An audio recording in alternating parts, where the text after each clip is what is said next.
Ectoplasma, do grego ectos, exterior, e plasma, molde, isto é, modelado fora do corpo.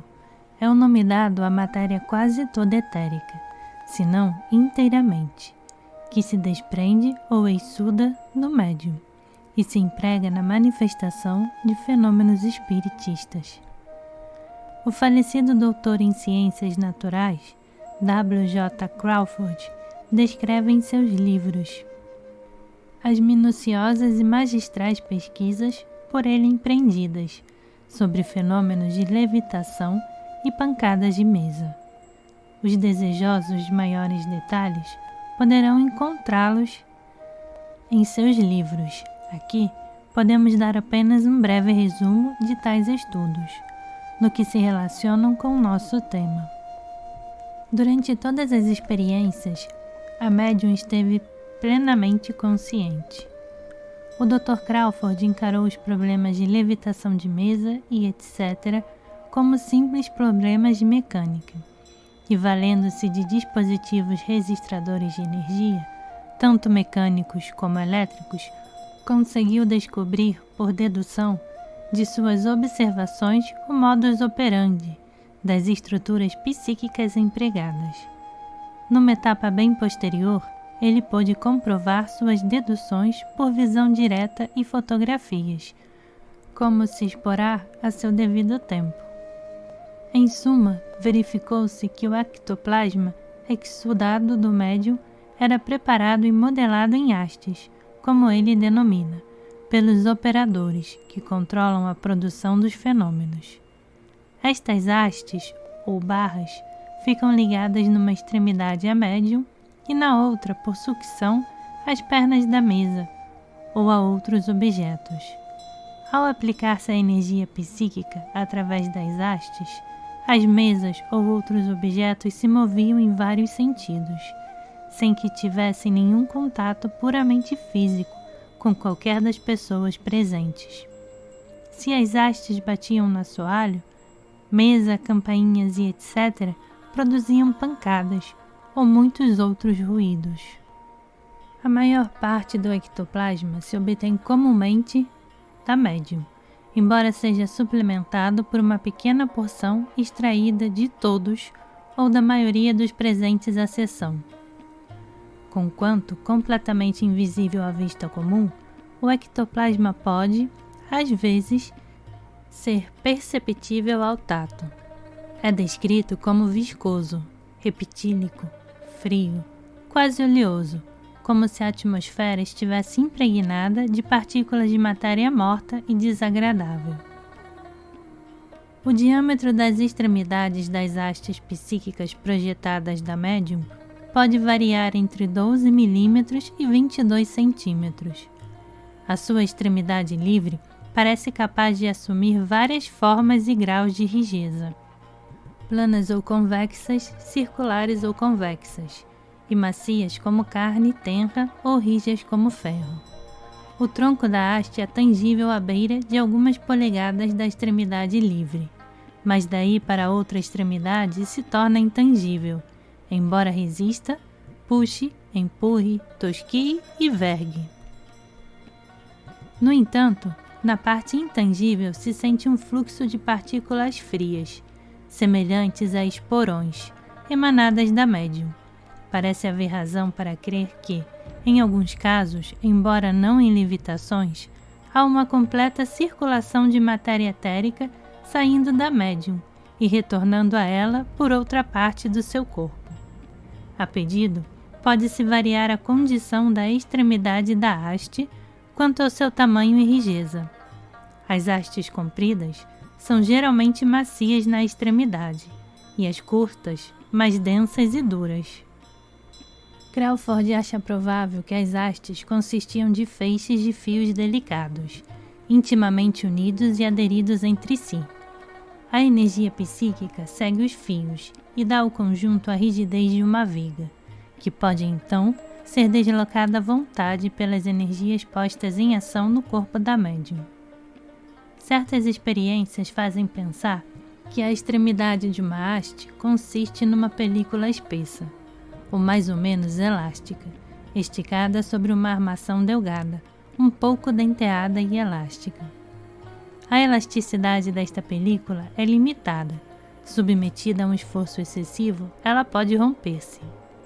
A moldura denteada fica então exposta. O fato de um eletroscópio poder ser descarregado se for tocado por uma haste prova que esta desempenha o papel de condutor da corrente elétrica de alta tensão, que se descarrega no solo pelo corpo do médio ao qual se encontra ligada.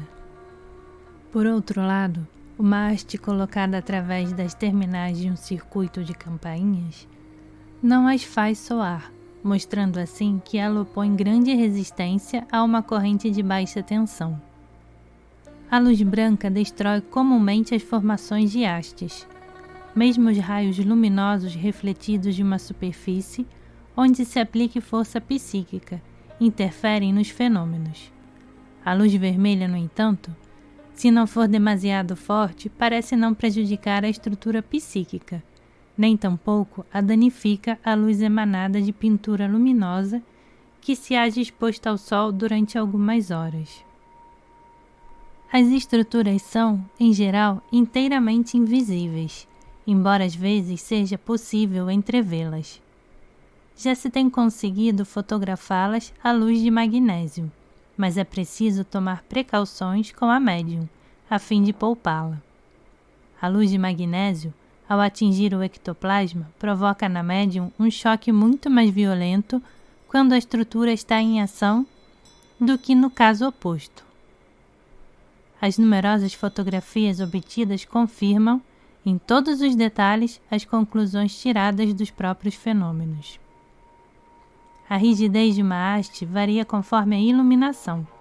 A extremidade dura funde-se parcialmente, por assim dizer, quando a haste é exposta à luz. O deslocamento de objetos pela força psíquica obtém-se de duas maneiras principais. Na primeira, uma ou diversas hastes saem do médium, o mais das vezes pelos pés ou pelos tornozelos, e outras pela região inferior do tronco, e são aplicadas diretamente ao objeto que deve ser deslocado, formando modilhões.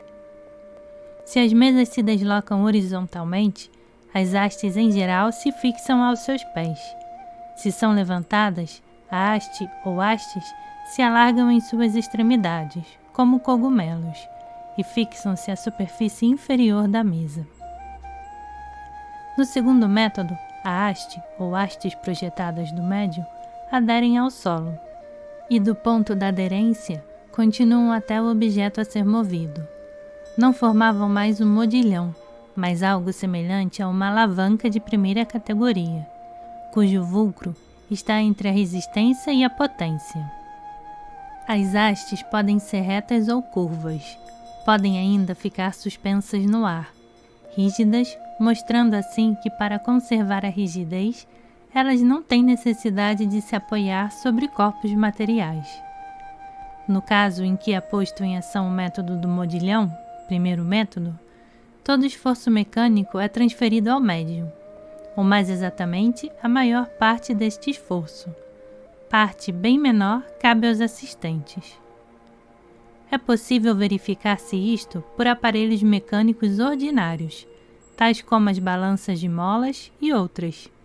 Se uma mesa, por exemplo, for levantada inteiramente por meio do modilhão, produzirá aumento do peso do médium de cerca de 95% do peso da mesma, e o dos assistentes aumentará proporcionalmente.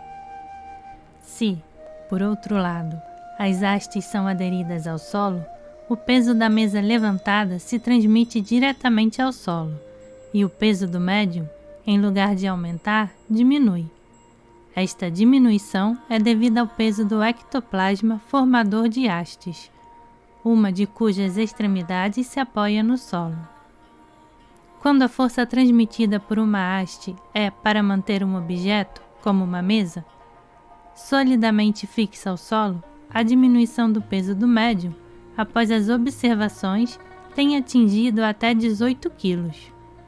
Noutra ocasião, em que a estrutura ectoplástica não foi utilizada, o peso do médium diminui de 27 quilos, ou seja, quase a metade de seu peso normal.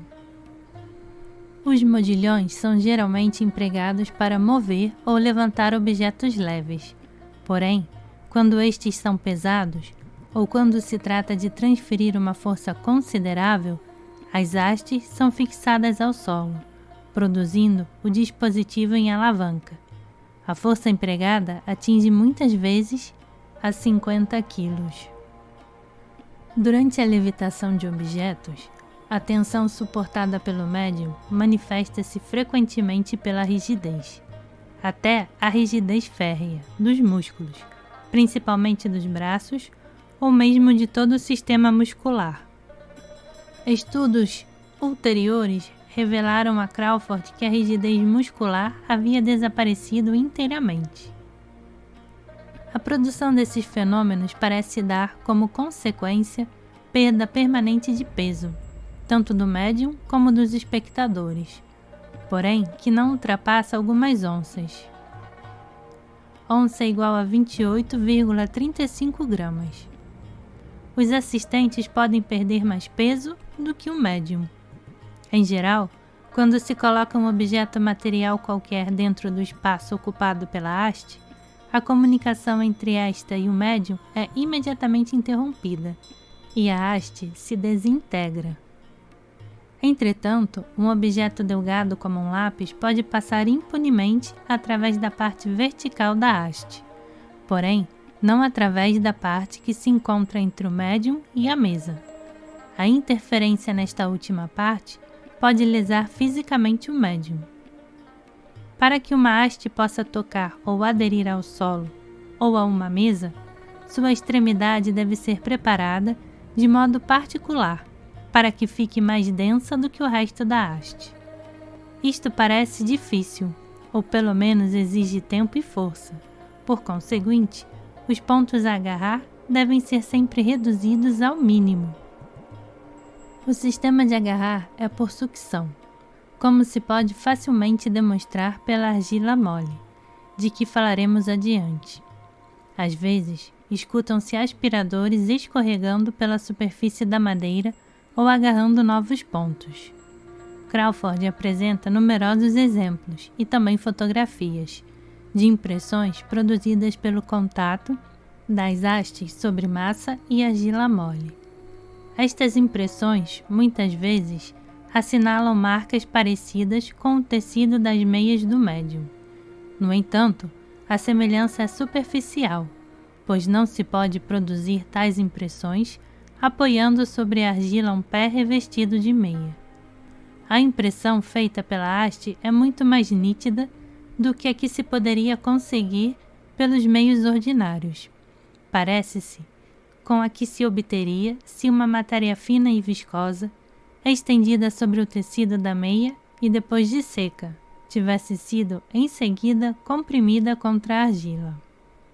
Ademais, pode-se modificar muito a marca de fabricação da meia, e o delicado modelo e o traçado dos fios podem ser deformados, engrossados, parcialmente recobertos ou rompidos, conquanto permaneçam ainda reconhecíveis como os mesmos da marca do tecido. Pode-se deduzir que o ectoplasma, primeiramente, apresenta-se em estado semilíquido, que passa através e ao redor dos intervalos do tecido e coagula-se na parte externa da meia. É de natureza glutinosa e fibrosa. E a forma que toma é quase exatamente a do tecido. Depois se estira da meia e se envolve na extremidade da haste, para produzir uma impressão extensa. A película é engrossada e reforçada por nova adição de substância materializante. Assim, a impressão original pode ser torcida, deformada ou apagada parcialmente. A haste pode também reproduzir a impressão dos dedos, embora seu tamanho possa não corresponder à dos dedos normais, e seus contornos podem ser muito mais nítidos ou mais regulares do que os obtidos pelas impressões digitais ordinárias. Golpes, indo dos mais leves até os executados com a força de um martelo, Outros ruídos ainda podem ser produzidos por hastes semiflexíveis, com extremidades adequadamente preparadas, com as quais se batem nos objetos materiais. A produção dos golpes é acompanhada de diminuição de peso do médium. Esta diminuição, que pode ser de 10 ou mais quilos, parece ser diretamente proporcional à intensidade do golpe. A razão é evidente. As hastes são formadas da matéria tirada do corpo do médium. O choque desta matéria contra o solo e etc. transfere necessariamente a este, através da haste, uma parte do peso total do médium. A perda de peso é temporária, mas restabelece-se quando a matéria das hastes volta ao médium. A produção de golpes determina no médium uma reação mecânica, como se ele fosse empurrado para trás ou golpeado. A reação pode se traduzir por movimentos involuntários dos pés. Entretanto, o efeito sentido pelo médium não se parece em nada com o que lhe é causado pela levitação de objetos. Os golpes violentos produzidos por uma haste de grande tamanho não são, em geral, dados rapidamente. Ao contrário, os golpes leves, produzidos em geral por uma ou várias hastes finais, podem ser produzidos com incrível rapidez. Os operadores parecem perfeitamente senhores das hastes. Em geral, a produção destes fenômenos impõe certa atenção a todos os assistentes, como o demonstram as sacudidas espasmódicas, algumas vezes muito fortes, que todas as pessoas do círculo fazem sucessivamente antes da levitação. A separação e a retirada de matéria etérica dos corpos dos assistentes parecem operar-se por sacudidas e, até certo ponto, todos são afetados.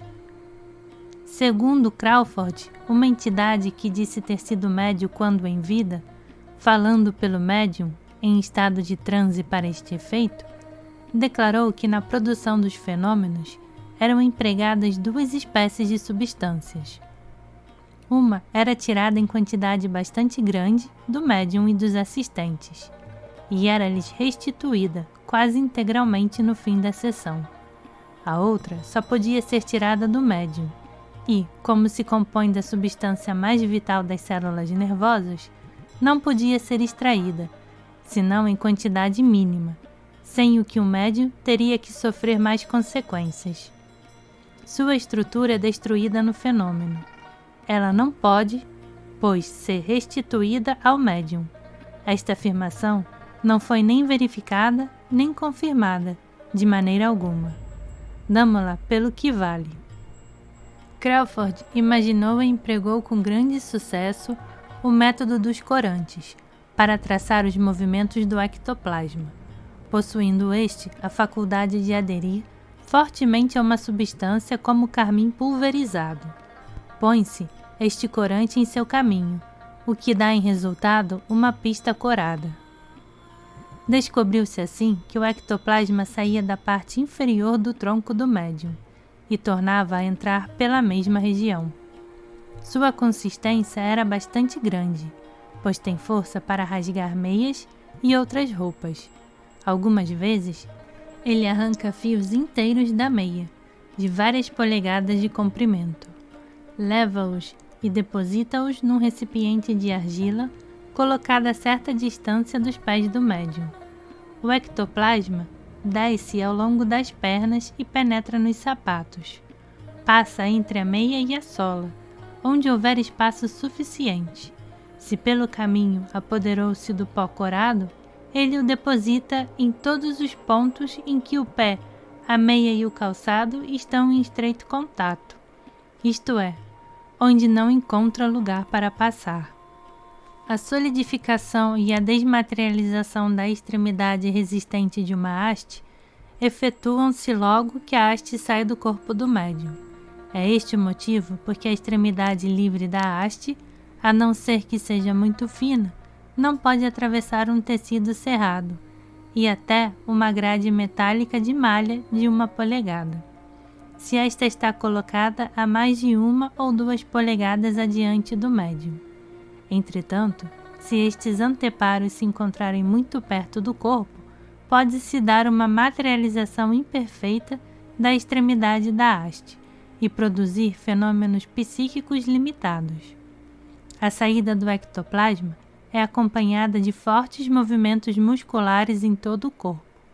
As partes carnudas do corpo, sobretudo as que estão situadas abaixo da cintura, diminuem de volume, como se a carne se encolhesse.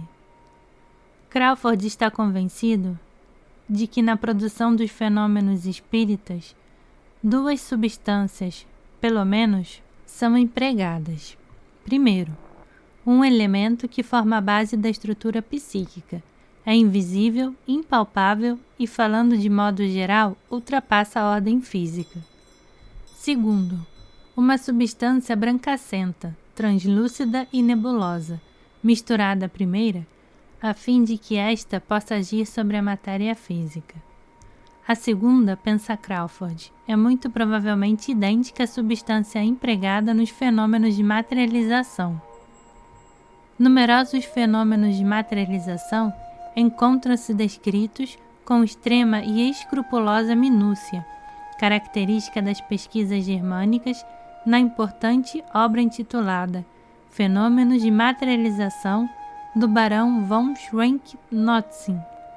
Além das descrições detalhadas de seções e de numerosos fenômenos, encontram-se aqui cerca de 200 fotografias de formas materializadas ou de aparições as mais diversas, desde fios ou massas de ectoplasma, até rostos inteiramente formados. Vamos resumir as principais conclusões. Para facilitar nossa tarefa, tomamos longos trechos de uma conferência sobre a fisiologia supranormal e os fenômenos ideoplásticos, pelo Dr. Gustave Guéley, psicólogo e médico francês, reproduzida no fim da obra do Barão de Notzing. Do corpo do médium emana uma substância a princípio amorfa ou polimorfa.